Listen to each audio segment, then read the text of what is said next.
yari umusore uringaniye agira mu barebare akisangamo, mu bagufi naho akisangamo, atabyibushye cyane kandi naho wahera uvuga akananutse. Yajyaga kubamo inzobe gake ariko ntibwari ubuyobe cyane, ahubwo nuko yari akeye, afite uruhu rwiza rutagira ibiheri, agerageza kwiyitaho uko ashoboye. Byahuriranaga nuko yari afite umusatsi mwinshi w'umukara cyane.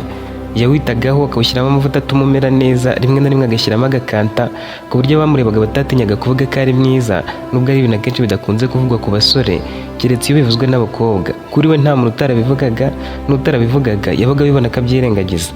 Kubera kugira amenyo yererana cyane, abantu benshi ntibiyumvishaga ko yaba ari umuti w'amenyo usanzwe nabo bakoresha nka korogate cyangwa indi.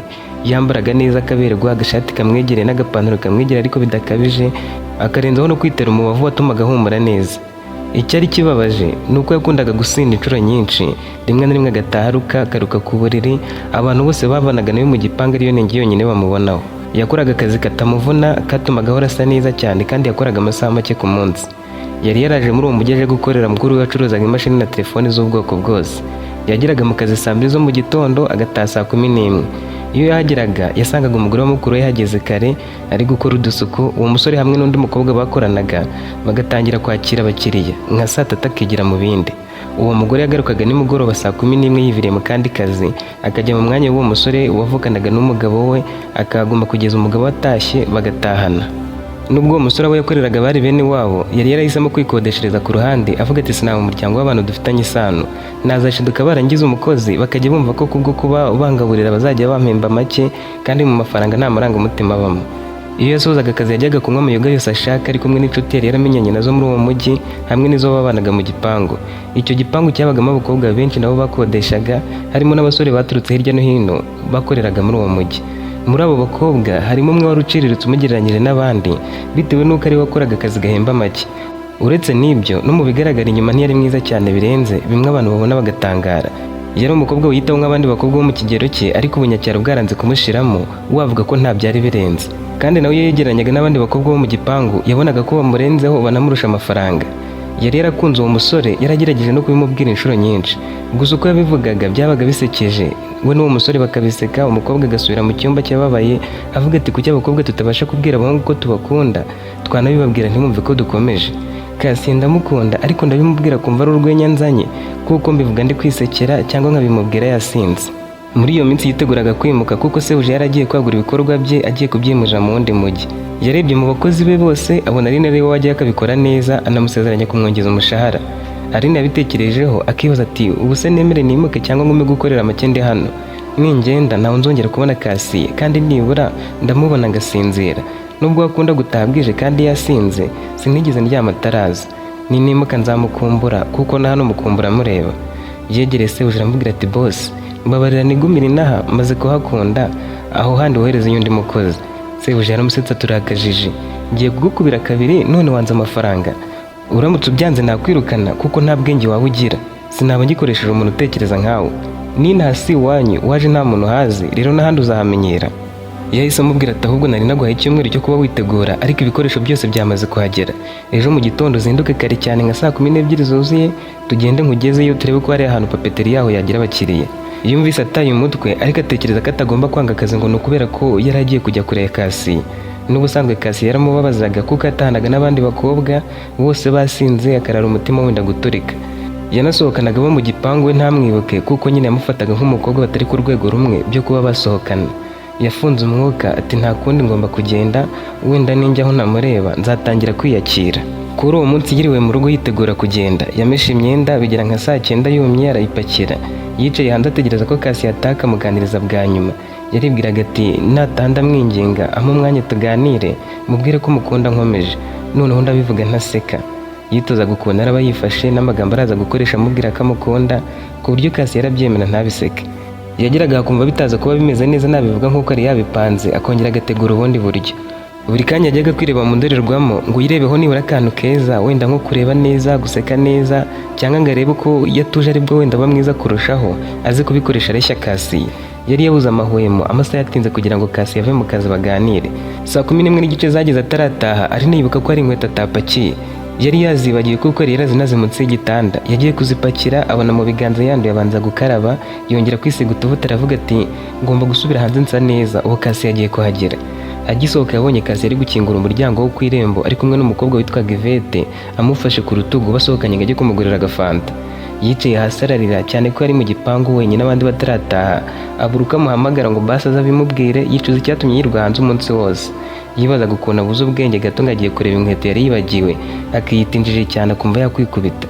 Yaratuje ati nta kundi natanda mwinginga mvugishe nanamubwire ko tutazongera kubonana kuko buracyanimuka. Yagiye ku muhanda ibyo kurya bitandukanye n'ibyatekaga, avuga ati natanda musaba ze dusangire, ndabizi ntaraba yatetse. Ndabimubwira ntuje ndebe nuko aritwara nimubwira ko ngiye kwimuka. Yatetse yihuta ari nakacungacunga ngo arebe ko Kasi yataha, agiye kumva yumva umuntu yinjiye ku marembo. Yararungurutse abona ari Yvette ugarutse wenyine. Yarasize Kasi mu kabari ari gusangira n'abandi basore. Yaramwigira ati Kasi umusize hese? Yvette ati musize aho twanyweraga, njye nari ngiye kwizanira aka gafanta sinari gutindana nawe. Aline yamubwiye ko agiye kwimuka, Yvette biramubabaza ati sha nubwo tutakwitaho cyane gusura umwana mwiza. Kasi yatagufite yapfa kuko iyo yasinze niwe umumesera. Ubanza nawe umukunda ariko kuko mba mbona wagira ngo uri umuja we. Uzi ko aba adashaka no kukuvugisha ariko hakenera akantu kakamukorera. Nta muntu wari uzi ko Aline yakoreshwaga n'urukundo. Yabwiye Yvette ati mwe mukorera menshi mwana ariko ngiye ampaye 100 nongeranya kuri make mpembwa. Yvette ati sawa noneho uzagira urugendo rwiza njye ngiye kwiryamira. Gusa wimbeshya ndabizi ko atakwishyura. Saa yine zageze Aline atararyama yicaye hanze arangariye mu gatelefone. Umuhungu wa nyiri igipangu wabaga mu wundi muryango abamo kugira ngo ajye yishyuza abapangayi yasohotse agiye kwihagarika asanga Aline ari hanze. Yaramubajije ati kutaryama kandi bwije. Undi nawe ati buriya rero David ntegereje ko umusore uba muri iki cyumba ataka amaboro zanjye kuko mu gitondo ndazinduka ngenda. Ibyo urabizi nabikubwiye kandi nshobora kuzinduka wakiryamye. David yanze kubitindaho akomereza aho yari agiye. Mu kugaruka yabonye Kasi yinjiye yasinze yarabye ari kugenda agwa hasi akongera akiyegura. Uwari umuherekeje yamugejeje ku muryango aramukingurira yisubirirayo. Aline yamubonye aza guhirerana ahita agenda aramwiyegamiza, Kasi n'ururimi rutava mu kanwa mwitiranye n'uwo basangiraga. Aline yarihanganye amugeza ku muryango w'inzu ye, akora mu mufuka we yumva urufunguzo atarutaye, aramukingurira amwinjiza mu nzu amugeza ku gitanda aramuryamisha. Yashatse kumukuramo imyenda agatayiraramo yumva agize ubwoba arabyihorera. Yahanaguye aho yarutse nawe amuhanagura inyuma ku myenda hanyuma amuryamisha neza. Uwo mwanya umusore yahise asinzira Aline atangira kurira atari ku mana kuki buri gihe ngerageza bikanga. Njye nihe mwaye ku buryo utama amahirwe yo gukundwa n'uwo nakunze? Kuki umutima wanjye wakunze uyu? Yakomeje kurira atekereje ko nta n'ikintu cya Kasi yatunze wenda nk'agakomo umwenda cyangwa ikindi, amarira arushaho kwiyongera. Yaribwiraga ati wenda iyo mba mfite ikintu nzajya mwibukiraho. Yaratuje atangira kubwira Kasi wari usinziriye nubwo atamwumvaga ati Kasi ndagukunda cyane wabyanga wabyemera. Yegura umusore mwiza abakobwa benshi bifuza ariko njye ubanza atari cyo cyonyine ngukundira. Ndabizi ko ndashamaje byo kuba wankunda ariko basi iyo wemeraga ko iyo mbivuze mba nkomeje nibura Imana izagufasha ureke kunywa inzoga bene aka kageni kuko gusinda kwa bizagutera urubwa. Yaramwitegereje atangira kwihumuriza agaparufe kari kagihumura mu myenda ye. Nubwo Kasi yari yasinze cyane kandi yaje agwirirana, Aline yumvaga ari kumuhumurira. Yamukuyemo inkweto arazihumuriza agenda akurura umwuka yahumirije ukuntu akomereza ku maguru arazamuka agera ku musatsi. Yageze ku musatsi yongera kwitegereza ukuntu washashagiranaga yunguka igitekerezo. Yaribajije ati wazana imakasi ngakata ku musatsi we nkawujyana najya mpora nkwihumuriza kuko njyanye umwenda we yazabifata nk'abajura bamwibye ariko ntwaye umusatsi hazamera undi. Yasubiye mu cyumba cye afata imakasi n'agatambaro ke keza cyane akata umusatsi mwinshi wa Kasi awushyiramo asohoka wihumuriza. Kubera ko iyo yari serire yasesetse imfunguzo munsi y'urugi yigira aho yararaga. Yageze mu cyumba cye yibuka amagambo yari yateguye kumubwira n'ukuntu apfuye ubusa arababara cyane.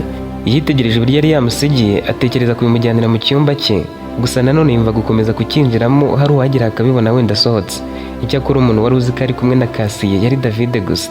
Yariryamiye araza agatambaro karimo umusatsi wa Kasi mu bituza amahoro araza abona ibitotsi. Mu gitondo yabyutse asanga sebuja yageze ku muryango aje kumutwara.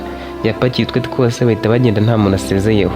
Abenshi babyukaga bakerewe kuko babaga baraye mu tubari, abandi bajya mu kazi nka saa 2 ku buryo nibura wabyukaga kare yabyukaga saa 1. Nka saa 3:30 nibwo Kasi yakangutse asanga amasaha yo kujya ku kazi yarenze. Yari acyambaye imyenda ye yavunaguritse kubera kugwa hasi. Umunaniro uterwa n'inzoga bamwe bita hangover wari wose yumva ari kuzengerera. Yafashe agatelefoni yandikira umugore wa mukuru amubwira ati munyihanganire ndaza mu kazi nyuma ya saa 6 nagize akabazo gato. Wenda ku mugoroba ndahakubera ndiha amasaha nagombaga gukora muri iki gitondo. Yatangiye kumva ku mutwe inyuma imbere kumugeraho cyane ugereranyije n'ahandi akozeho umutima umuvamo. Yumvise wagira ngo ari umuntu wamwogoshe. Yatangiye kwibwira ko ari inzoga zikimurimo yongera kuryama akanya gato. Yarivugishije ati uzi ko inzoga zikindimo ariko umusatsi wanjye wanasandaguritse. Yararyamye ibitotsi ntibyaza, ageze arahindukira, umutwe ukoze kuri matera yumva ko runaka atari ibisanzwe byo gusandagurika k'umusatsi, ahubwo wari wogoshwe. Yagiye kwireba mu ndorerwamo ariko ntiyabasha kureba inyuma. Yigira inama yo gufata ikirahuri kimwe akagishyira imbere ku ruhande gato, ikindi akagishyira inyuma, akareba ko yakwireba neza. Akibikora asakurije hejuru ati ntibyumvikana, umusatsi wanjye wagiye hehe? Yakomeje kwireba abona ari imakasi yamwogoshe, kandi uwo mwogoshe yakuyemo umusatsi mwinshi ku buryo wari kumubona wese ari guhita abona ko hari uwamwogoshe. Umutima wateye cyane asohoka atarwiyambitse, inzoga n'ibitotsi yumva noneho bishize, atangira kwibaza ati ubu se umukobwa twari kumwe niwe wanyogoshe cyangwa ni Yvette? Ndabibona ko twatahanye ari wakinguye akanasiga urufunguzo hano, ariko se wanyogoshe yaba ari nde? Umusatsi wanjye se wari umutwaye iki? Ubu se ndanyura he ko kwambara ingofero ntabikunda? Yagiye ku muryango wa mbere akomangira umusore wabagamo ngo amubaze niba azi umuntu wamwogoshe, asanga adahari. Akomanga hose asanga bigiriye mu kazi. Saa yine zari zageze nawe asubira mu cyumba. Yahamagaye umukobwa batahanye kuko yibukaga ko hari uwo bari kumwe mu kabari inyuma ya Yvette. Amuhamagara gatatu, telefoni yikuraho. Yumvise ataye ubwenge, akomeza kwibaza uwaba wamwogoshe aramubura. Yahamagaye mama we kuri telefone atangira kumutakira ati mama, ndabyutse nisanga banyogosha umusatsi, wogosha inyuma batwaraho mwinshi kandi sinzi umuntu wabikoze. Mama we ati simbyumva, byagenze bite se? Kasi ati nagiye gusangira n'inshuti zanjye nimugoroba, ndanywa ndasinda, umwe muri baranyura, hanyuma mbyutse mu gitondo nisanga umusatsi wawogoshe. Mama we yabanje kumusakuriza ati ariko wabaye ute Kasiye? Na n'ubu uracyakomeje gusinda? Mukuru wawe yaguhaye akazi nzi ko ugiye kwisubiraho, none warakomeje. Ubona uzagira kuki nukomeza kunywa ugasinda kugera ubwo utazi n'uwo mutahanye bakakogosha umusatsi utabizi? Nakababajwe nuko usinda bakagutwara udufaranga usigaranye utayamaze yose, ariko niba ugeze aho kogoshwa umusatsi no gupfa urapfuye. Yatangiye kuvugana agahinda nk'umubyeyi wese ufite impungenge, ati uwo muntu ugiye kuwukoregeramo wasanga ari bwa bukobwa bwahoraga bumpamagara ngo wabwanze nk'aho ndi mugenzi wabwo. Kasiye yumvise ijambo ryo kurogerwa mu musatsi, ubwoba burushaho kumwica. Asobanuza neza mama we ukuntu umuntu yawurogera mu nda. Yamusobanurira amubwira ibintu biteye ubwoba, n'ubwo bwose nawe byari byatumye ahangayika. Ati iyo umuntu agutwaye umusatsi awukoresha kugirira nabi, icya mbere bazagutwara ubwenge bukugira ikigoryi. Ushobora no kwisanga wasaze uri kwiruka mu muhanda wambaye ubusa, uribaza impamvu yawugutwaye ugasanga ari iyihe. Hari ubwo bawurya se, barawambara se, barawucuruza se? Uwawugutwaye yashakaga kugutwara ubwenge ngo ujye uhora ukorera udufaranga utumuguriremo inzoga. Mwana wanjye, uranze bakwisha uhagaze kubera gusinda kwawe, kandi narakubwiye ngo zizakuzanira imbwa yiruka. Kasi yatangiye kwivuvumanga abura icyo asubiza mama we, akupa telefone afite ubwoba. Ahamagara mukuru we atitira cyane, amubwira ko bamwogosha umusatsi arumirwa.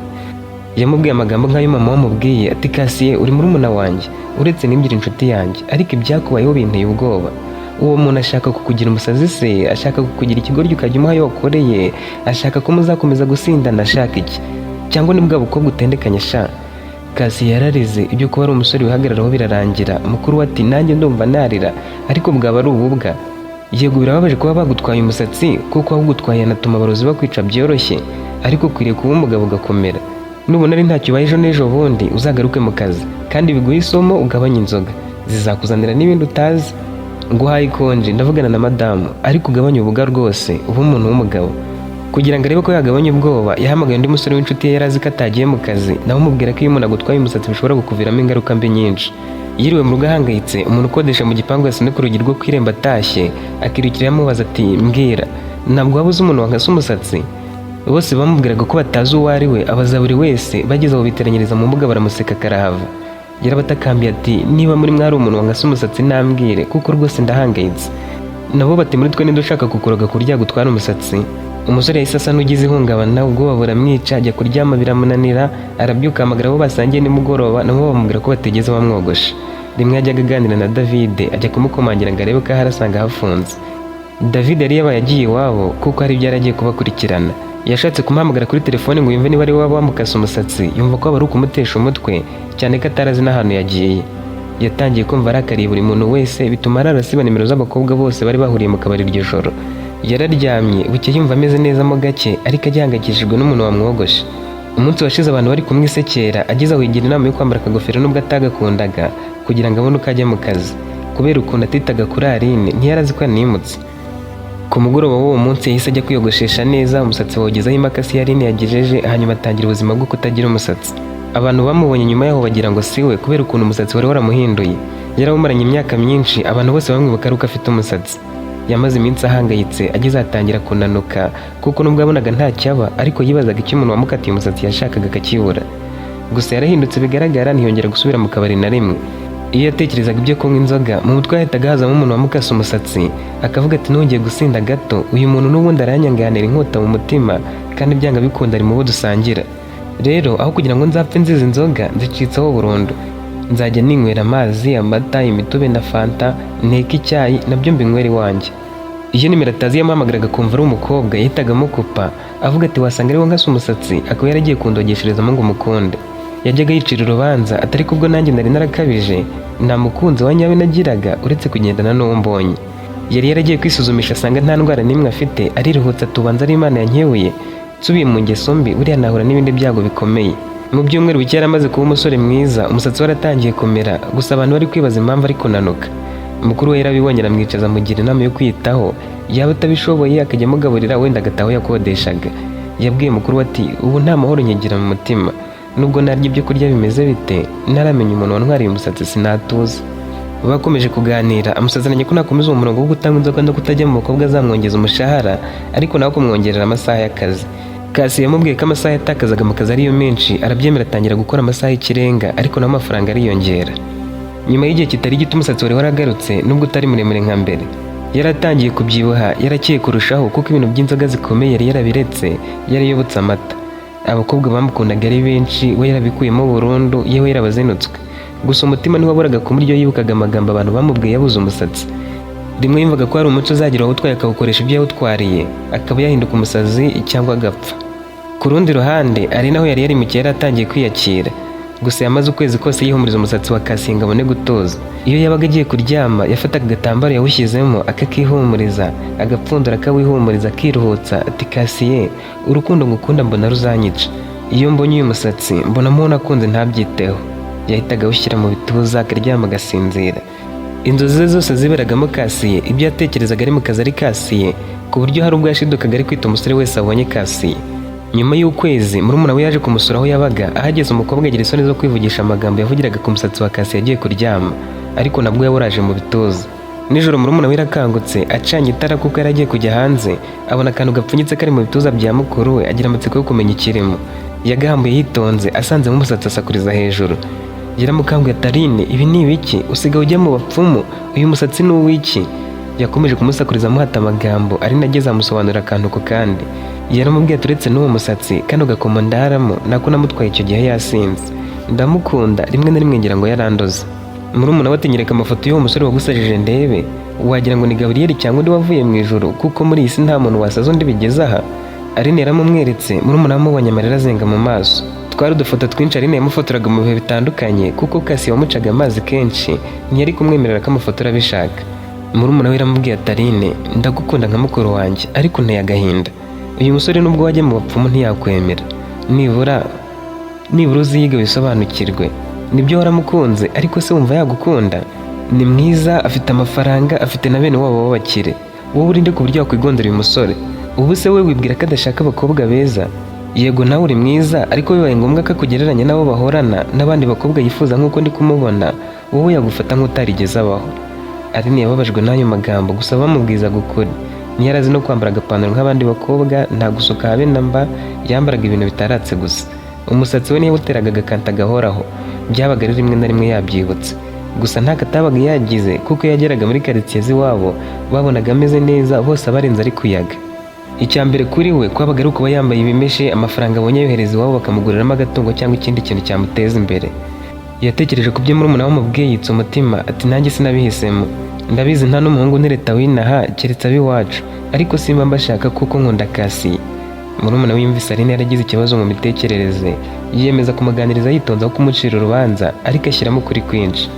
Yamwumvishije ko Kasi naho bazahurira, ko ahubwo akwiriye guha amahirwe abandi basore baba bashaka kumuvugisha, akagerageza kumwikuramo. Mu minsi yakurikiyeho yarabigerageje, arekeraho gushyira umusatsi mu bituza mbere yo kuryama. Rimwe atetse yashatse kuwutwika, umutima uramukomangura umubwira uti oya, wibikora. Wenda ushyira ahantu, namara ko kuvamo uzajya wibuka ko wigeze kurwarira umuntu akadege. Yumviye umutima we, umusatsi awushyira ku ruhande. Amafoto yo muri telefoni ye ayo yafotoraga Kasi yose yayashyize aho atareba, akomeza kugerageza kureba ko yakwakira ko Kasi naho bazahurira. Murumuna we mbere yo gutaha yamusabye kuzashaka undi muntu abiganirizaho, kuko kubyihererana aribyo byatumaga akomeza kurwana n'amarangamutima. Umukobwa byaramugoye ariko akomeza kugerageza, ijoro rimwe agasinzira irindi akabura ibitotsi amutekereza, hakaba n'ubwo hashize umunsi atamutekerejeho. Mu gipangu aho Cassie yabaga abantu bose bari baratangajwe n'uko yahindutse. Baravugaga bati umuntu wagutwaye umusatsi aroga neza, natwe azaza atwara uwacu aduce ku nzozi mbi zatuzonze, kuko yatagutwara umusatsi ntuba warahindutse bigeze aha. Kuri uwo munsi David agarutse kugira ngo ajye abone uko abishyiza neza. Ibyari byaramujyanye iwabo byari byararangiye. Yatangajwe no kubona Cassie yasigaye ataha kare, saa moya zuzuye akaba yahageze agateka, umusatsi we warabaye muke, atakirarana n'abakobwa banyuranye. Aramwegera amubaza icyamuhinduye. Yaramubajije ati warakijijwe se? Ko mbona wagira ngo ni igihano wahawe cyo kwitwara neza. Cassie yamusobanurira ibintu byose byamubayeho, ageze aramubwira ati icyampangayikishije na n'ubu kijya kintera ubwoba nuko ntazi umuntu wabikoze uwo ari we. Sinzi niba ari umuhungu cyangwa umukobwa, ariko uko biri kose nta mahoro anyifuriza. Ni ukuri byaranshanze, rimwe na rimwe ndahangayika nkinda gusara. David atangiye kwibuka ijoro ryari gucya nawe agenda, abaza Cassie ati nibura se ukeka abande? Cassie ati abakobwa bose nakekaga narababorotse, ubu nta n'umwe tukivugana. David ati nari waramuborotse? Cassie ati nigeze ntungana imbere y'ese ahubwo yakundaga kunyandikira ambwira ngo yatetse ninjye kurya, nkagenda nkabifata ntanamuvugishije, ntabwo nimero ye nigeze nyemezamo. David ati rero njyewe niwe nkeka, kuko ijoro ari kubyuka yimukamo yaraye hanze agutegereje. Mu ma saa tanu nibwo waje mvuye kwihagarika, hanyuma aza kukwiyegamiza kuko wagwiriranaga. Uwo mwari kumwe arakugejeje kuri gate ku irembo, sinzi niba ari umuhungu cyangwa umukobwa, nubwo hari itara sinari mbyitayeho. Waje ugwa hasi ari naza kugutwara kujyana mu nzu. Sinzi ukuntu nongeye kureba hanze nka saa sita, mbona umukobwa ari kuva iwawe ajya mu cyumba cye, ngira ngo ahubwo hari ibyo mwari murimo, kandi yari yamaze gusezera ambwira ati ndimuka mu gitondo. Rero wasanga ari wowe ukaze. Njye nazindutse njye iwacu sinamenya n'ibyakubayeho. Iyo utabimbwira nari kugira ngo wenda warakijijwe. Cassie yajyanye ubwonko kure ati kandi mama yarabimbwiye na mukuru wanjye ngo abakobwa ntesha umutwe ntihazaburamo wo kundogesha. Aline iyo nabaga namwemerera ko tuganira ambwiraga ko ankunda, nareba ukuntu yimereye nk'umunyacyaro bikansetsa. Gusa yanyitagaho nubwo njye bitanshishikazaga. Wasanga uriya mukobwa yarangiriyeyo. Nubona nsaze ntuzagire ngo ni ikindi.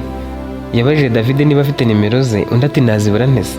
Yamuhaye nimero za Aline, Cassie ahita azihamagara. Yari afite umujinya yumva agiye kumukankamira. David ati gabanya uburezi, n'umuvugisha warakaye nta makuru araguha, bitwaze gake uzamufatisha azabikubwira. Telefoni yari irangije, hashize nk'umunota Aline arahamagara. Cassie nawe yanze kumufata, Aline akomeza kumuhamagara ubudakuraho. Umukobwa yabo nibwo yarabonye Cassie yamwihamagariye. Cassie yaramukubye aramwihamagarira, telefoni icamo rimwe gusa umukobwa yamufashe kare. Cassie yatuje turaho neza ari ndagukumbisha aho ntiwabyumva. Aline turakomeje kuko Cassie urankumbuye. Cassie ati mbwira ukundi mbyita kutari kugukumbura. Aline yikije imitima cyane, Cassie yagira mu bwo batari bimeze bite ubaye iki? Aline yatangiye kurira ati Cassie sinari nzi ko utunze nimero yanjye, ni ukuri ndishimye kubwo kuba umpamagaye. Cassie ati si ibyo gusa ahubwo nshaka no kukubona, nyemerera umbwira aho utuyemo agusange nkurebe byonyine. Aline wibwiraga ko ageze ku rwego rwiza rwo kwikuramo Cassie yumvise ijwi rye asubira bubisi. Umusore yavugaga bazi ukuntu Aline akumva yakomeza kumutega amatwi. Gusa yari afite umusore wamwitagaho cyane muri iyo minsi, abibona kandi amufiteho gahunda. Kubera ko yari yarakiriye ko ntahuriye na Cassie kandi yarashakaga kumwikuramo bubi na bwiza, yari yaramwemereye ko bakundana. Ibyo ntibyamubujije kurangira Cassie ahatuye, yewe agasaba n'agahushya ngo yirwe yitegura abashyitsi. Cassie ntihishe gahunda, yagiye kumusura, ahageze aramuhobera ariko byo kujijisha. Yashakaga kumukoraho amakuru y'uwamutwaye umusatsi, ari nawe amuhobera bikuye ku mutima. Bwari ubwa mbere ahoberanye n'umusore akunda. Yanze kumurekura, aramugundira, amurira ku rutugu. Cassie atangira kumva ibitekerezo yari afite bigabanutse by'uko nasanga ari we wamwogosha umusatsi aranamukubita, byaba ngombwa akamufungisha. Nawe yihobereye Aline, bamarana nk'iminota 5 umukobwa ari kwitsa imitima cyane atimvisha ko Cassie yakwemera kumuhobera. Baricaye batangira kuganira, Cassie yageze arikoroza atangira kumubwira ibyamubayeho. Yasoje kubimubwira avuga ati uwambwira uwo ari we kuko ndahangayitse. Aline yapfukamye hasi amanika amaboko hejuru ati nkorera icyo ushaka cyose Cassie, kuko ninjye wakogoshe, ariko basi uze kunyumva, umusatsi wawe ngufite hano. Umujinya wamuzamutsemo amufata mu ijosi atangira kumukanda, aramubabaza koko. Aline atangira kubura umwuka. Cassie yamurekuraho gatatu mbwira wowe utwariye iki? Washakaga kundoga cyangwa wamaze no kubikora? Ari kuki koko watumye impangayika bigeze aha? Yaramurekuye. Aline arakorora atangira kumubwira impamvu yabimuteye ati Cassie, inshuro zose nakubwiraga ko ngukunda duseka ukagira ngo ni urwenya. Mbere yo kugenda narakuze nibura ngo ngusezere kuko nibwiraga ko ari ubwa nyuma, ariko watashye wasinze. Nashatse kugutwara umwenda wenda nk'ikote cyangwa ishati, mbona uzahangayika kurushaho ntihongera no kwizera abantu bo mu gipangu kuko ari kubafata nk'abajura. Nahisemo gutwara aka gakomo ngukata n'umusatsi nkana ngo nibura njye nkwihumuriza nibuka impumuro yawe nziza nongere nse n'ukubona nubwo bwose nta na rimwe wigezemo umwanya ngo nkwereke urwo ngukunda. Cassie ati ntakundaga ko harimo Aline ati ibyo bintu njye sinigeze nanabitekereza, sinari nzi ko umuntu yakoresha umusatsi agirira undi nabi, mbabarira rwose. Cassie yumvise nahaguma aramuhemukira ati zana uwo musatsi ndebe niba utambeshye. Aline akiwumuha Cassie yahise asohoka iwe arawutahana agenda umwuka uri gucumba mu matwi kubera uburakari bwinshi. Yageze ku marembo atangira guhamagara abantu bose ababwira uwamutwariye umusatsi n'impamvu yawutwaye, abo bibwiye bose aho kurakarira Aline bakamusabira imigisha. Yahamagaye na mama ye ngo yumve ko aramera nkabo wahubwo arushaho. Yarishimye ati uwo mukobwa n'Imana yamukoresheje. Twari tuzi ko bakuroza inzoga n'abakobwa, tuzi ko uzandura indwara abantu bakora nk'ibyo wiberagamo bandura, twarabuze aho tuvuriza, ariko uwo mukobwa yagusubije ku murongo nta jambo avuze, ahubwo nshaka kumubona nkamushimira. Yagize umujinya arakarira mama we ahita yihamagarira mukuru wazi ko wenda waratandukana n'abandi, amuhamagaye aratangira ati ubundi uwo niwe umugore ugukwiriye. Yatwaye umusatsi mu mukozi mwiza, uzi ko nari kukwirukana muri iriya minsi 2 nagwayemo agakonje. Cassie turakomeje se wari ugiye kunyirukana koko? Mukuru ati yego. Cassie ati none byarangiye unyongeje umushahara. Yamubwiye ko yumvaga yaheze Aline umwuka nyuma yo kumenya ko ari we wamutwaye umusatsi. Mukuru ati njye ndumva nifuje no kumubona, uzamubwira azadusure. Yageze mu gipangu yitwaje wa musatsi, abo mu gipangu bamugira igitaramo baramuserereza karahava. Bamwe ntibatinye kumubwira ko yari abaye ikigoryi kubera kutamenya kunywa mu rugero. Bagerageje kumwumvisha ko Aline atahaba yari kuzagwa muri kaburimbo bakamugonga. Gusa nanone bageraga ku kantu ko kuba Aline yaratwaye umusatsi ngo ajya wihumuriza, nawe bakamwita amazina mabi, bakavuga ko yageraga kuri Cassie ubwenge bukabura, bumvaga atabaho. Cassie yigiriye kuryama atekereza cyane kuri Aline, ageze ahasanga koko umukobwa yaramugiriye neza. Yaramaze kuzigama amafaranga menshi kubera ko atarakijya mu nzoga, asigaye afite n'ahandi akura ibiraka. Iby'inzoga yari yarabyibagiwe burundu, rimwe na rimwe atera imibare akanga guteka iwe akajya kurya kwa mukuru we. Yicujije kuba yandegaguye umukobwa w'abandi kuko yamutwaye umusatsi ngo ajya wihumuriza, aramuhamagara amusaba imbabazi. Yaramubwiye ati mbabarira kubwo kuba ntarakubereye umwana mwiza mu bihe byose twabanye mu gipangu nk'uko we wamumbereye. Nzi ko iyo natahaga nasinze ndi kuruka ari wowe ubyuka gukankoropera mbere yo kujya mu kazi kawe. Wameseraga imyenda irimo ibirutsi wasanga mu mafaranga ukayampa. Numvaga urinjije kuko wanyitagaho kandi njye nkwereka ko nta kintu twavugana. Wabonaga nshonje ukantekera ugahahisha yawe ntuhangayikishwe n'abakobwa nazanaga, ahubwo nabo ukabatekeraga ko mu gitondo. Sinari nzi ko umuntu ukunda nkawe kibaho muri iyi si. Gusa nubwo nazi niba urukundo rwanjye nawe rwashoboka, ariko ndagushimiye nibura kandi umbabarire. Uyu musatsi nzawuguha tuwugabane, ujye uhora wibuka ko wambereye isoko y'ubuzima bwari bugiye kuzima. Nanjye nzasigarana ikindi gice, njye nibuka ko iyo nakugira mba ndahandi. Aline yarishimye, gusa yumva nababajwe nuko Cassie atari kuzigira mwiyumvamo koko. Cassie yahise amubwira ati abiwacu bifuza kukubona. Mukuru wanjye yenda kubasura, yansabye ko twajyanayo ngagusaba kuza bakakureba bakagushimira kuko watumye mpinduka nkaba umuntu mwiza. Umukobwa yananiwe kubyakira kubera kwishima ati nibyo koko urakomeje Cassie? Umusore ati mbivuge kangahe? Aline yahise ahamagara murumuna we amubwira byose, nawe atumva gerageza wambare neza ureke ubuturage, ahubwo ugiye gukoresha umusatsi n'ubuntu utari gusa neza usukisha, nakureka nze ngo hitiremo. Sinzi impamvu waje mu mujyi gakomeza kuba umunyacyaro, njye uhaza nje kugusura narasirimutse. Barabisetse uwo mwanya ahita aza kumureba. Bagiye mu isoko bagura agakanzu keza kamugera ku mavi, hasi ho gato kamwegereye ariko katamuhambiye cyane, akoresha umusatsi neza, gura utumake-up tw'abasirimu n'agaparufe gahumura. Ku munsi bemeranyijeho, Cassie yamuhamagaye amurangira iwabo, amubwira ko nahagera aribwo arongera kumuhamagara. Kwa Cassie bakundaga gutegura ibirori, ab'iwabo bose bagahurira mu rugo bagasura mama wabo. Niwe wari ukiri muto atarashaka. Mu kuhagera Aline yaramuhamagaye, Cassie yamurangira inzu y'iwabo neza, undi nawe agera ku marembo bakivugana. Yagiye kumureba atungurwa no kubona Aline yambaye neza kurusha abandi bakobwa bose baraho mu birori. Yaraberewe, yabaye mwiza cyane, ari guhumura. Cassie yabanza kugira ngo siwe. Yaramuhobeye, none amuhobera bishaka, amufata akaboko amwinjiza mu nzu. Bashiki be n'abakuru be hamwe na mama wabo n'abandi bari mu nzu bakomye mu mashyi bishimira cyane Aline. Bamuhaye intebe y'icyubahiro, bamuzanira ibyo kunywa bari bamuteguriye, buri wese agenda amushimira nta n'umwe uvuyemo. Bageze kuri mama wa Cassie wabura icyo avuga, azenga amarira mu maso, aramuhobera atari iyo ataba wowe umwana wanjye mba naramwanze ntakimuvugisha. Mukuru we yendaga kumwirukana kubera ubusinzi, kandi nanjye ntiyari kungarukira mu rugo, ariko we yabaye muzima asigaye antera ishema. Aline yaranezerewe cyane, yumva nubwo Cassie atamukunda ibyahabereye bihagije. Yari abonye inyiturano, yahoraga yifuza ko nibura Cassie yamuganiriza atuje, none byari bibaye ku bagize umuryango we bose. Yabuze icyo avuga arabashimira gusa. Mu buryo butunguranye Cassie yarahagurutse abwira abari aho bose ko asigaye akunda Aline. Aline yumvise ari kurota. Kasi yakomeza agira ati nanjye nishimira ibyo yakoze nubwo bwose yananyiritse ibintu ntazi byo kwihumuriza umusatsi w'umuntu. Yaramuserereje bose baraseka. Akomeza agira ati kera sinabonaga ko ari mwiza, sinari nzi Kasi atya. Urukundo yankundaga sinigeze ndwitaho, ariko kuva mwamfasha kumva ko igikorwa yakoze cyo kunyogosha umusatsi ari Imana yakimutumye, nanjye nahumutse amaso nsanga hari byinshi yamfashije ahubwo mwebwe mutazi. Singiye kubisubiramo, gusa nanone namwe murabibona ko nta wundi mukobwa mwigeze mwishimira nk'uyu. Ndabibona ko mbabwiye ko nifuza kubana nawe mwese mwashyigikira. Umukuru we yamuciye mu ijambo ati gabanya ubwana, niba ufite impeta uyimwambike. Aline yabizikiye bose barabibona. Kasi yata amahirwe aza rimwe mu buzima, wasanga wenda atakinkunda, ariko iyo aba yabyemeraga sinazi uyazi. Mwava hano muzi n'itariki y'ubukwe. Aline yabaye nk'ugize akabazo abasaba kuba atashye. Bamusezeye bari kubaza impamvu ahindutse, agasa n'ubasuzuga atanasubije umuhungu wabo. Gusa bashiki ba Kasi batangiye kumuvuganira, bavuga ko abuze uko yifata, ko ahubwo ari intwari. Batanu uzaho gusabira umuntu urukundo, wasanga wenda yaramaze kubona ko umusore atamukunda akibonera undi. Uriya mukobwa ni mwiza, ntiyabura umuntu uri kumwitaho muri iyi minsi.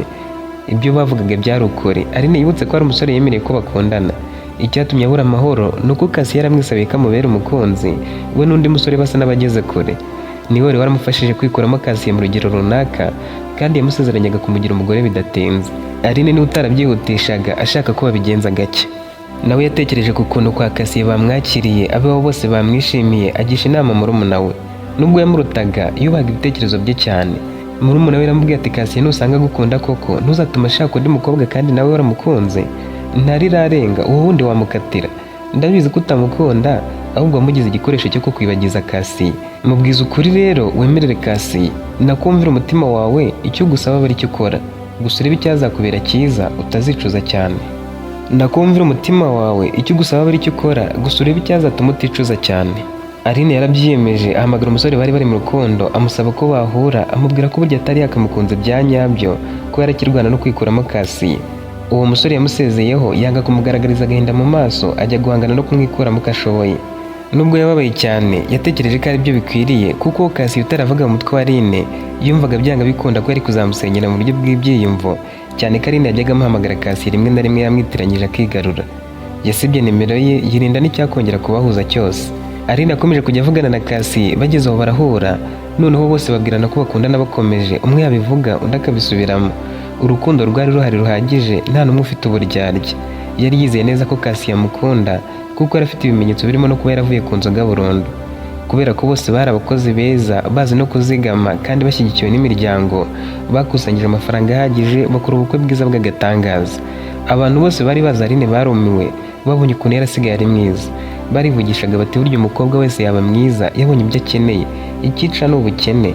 Nta muntu utaba mwiza yabonye umuntu umwitaho nka Kasi. Umukobwa asigaye yaka, yarabyibushye atera neza, Aline yabaye Aline. Babonaga baberanye, nta n'umwe wahenze undi, bakabagereranya n'abantu bavuzwe cyane mu nkuru z'urukundo nka ba Romeo na Juliet cyangwa Jacques na Rose. Ndagushima wowe ugeze ku musozo w'iyi nkuru. Ushobora kutwereka ko wayikunze ukanda like, ukaduha n'igitekerezo cyawe. Utarakora subscribe, uyu ni umwanya ngo uyikore kugira ngo tujye tubana no mu nkuru zitandukanye. Ntuzacikwe.